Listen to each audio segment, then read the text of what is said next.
السلام علیکم ناظرین، میں ہوں حسن علی اور آپ دیکھ رہے ہیں حسن انفو ٹی وی۔ ناظرین، دنیا بھر میں جہاں مختلف ذہنی امراض میں بے تحاشا اضافہ ہوتا جا رہا ہے، وہیں ان کے علاج بھی سامنے آتے جا رہے ہیں۔ ان میں سے کچھ پرانے طریقہ کار ہیں جنہیں دوبارہ اپنایا جا رہا ہے، جبکہ کچھ نئے طریقہ کار بھی ہیں۔ ایسا ہی ایک طریقہ علاج ٹیپنگ تھراپی بھی ہے، یعنی انگلیوں سے تھپتھپا کر علاج کرنا۔ اس تھراپی میں جسم کے بعض حصوں پر انگلیوں سے ٹیپ کیا جاتا ہے، جس سے ذہنی امراض خصوصاً ڈپریشن، سٹریس، بے چینی اور اینگزائٹی وغیرہ میں کمی آتی ہے۔ سن 1979 میں اس تھراپی کو عالمی ادارہ صحت نے بطور علاج تسلیم کیا اور اب یہ تھراپی دنیا بھر میں بے حد مقبول ہو رہی ہے۔ کلینیکل سائیکولوجسٹ ڈاکٹر معصومہ قیوم نے اس تھراپی کے بارے میں بتاتے ہوئے کہا کہ اس طریقہ علاج کو جذباتی ایکوپنکچر کہا جاتا ہے۔ انہوں نے کہا کہ ٹیپ کرنے سے دماغ کے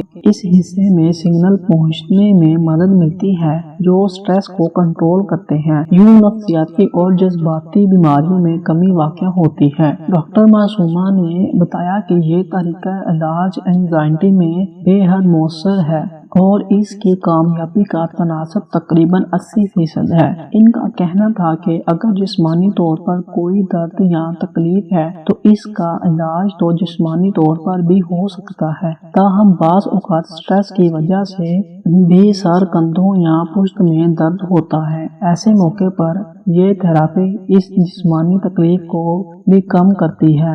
ڈاکٹر معصومہ نے مزید بتایا کہ ٹیپنگ کے پوائنٹس سر، آئی برو، آنکھ کے کنارے، گال کی ہڈی اور ہتھیلی کے کنارے وغیرہ ہیں، جنہیں تھپتھپا کر ذہنی تناؤ میں کمی لائی جا سکتی ہے۔ جی تو ناظرین، یہ تھی آج کی ویڈیو۔ اگر آپ کو ویڈیو پسند آئی ہو تو ویڈیو کو لائک اور چینل کو سبسکرائب لازمی کریں۔ ملتے ہیں نیکسٹ ویڈیو میں، تب تک کے لیے اللہ حافظ۔